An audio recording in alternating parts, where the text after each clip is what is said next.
श्री वेंकटेश्वर पंचकस्तोत्रम्।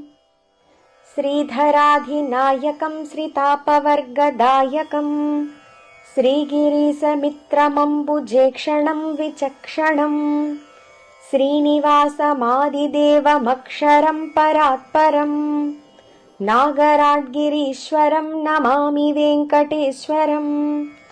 उपेन्द्रमिन्दुशेखरारविन्दजामरेन्द्रबृन्दारकादिसेव्यमानपादपङ्कजद्वयम् चन्द्रसूर्यलोचनं महेन्द्रनीलसन्निभम् नागराड्गिरीश्वरं नमामि वेङ्कटेश्वरम्।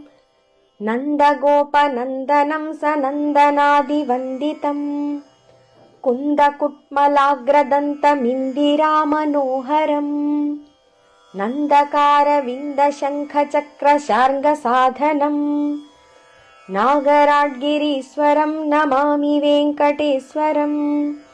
नागराजपालनं भोगिनाथशायिनं नागवैरिगामिनं नगारिशत्रुसूदनम् नागभूषणार्चितं सुदर्शनाद्युदायुधम् नागराड्गिरीश्वरं नमामि वेङ्कटेश्वरम्।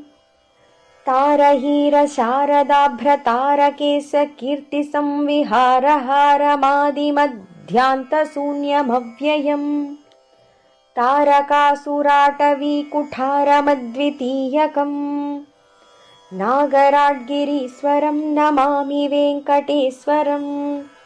इति श्री वेङ्कटेश्वर पञ्चकस्तोत्रम्।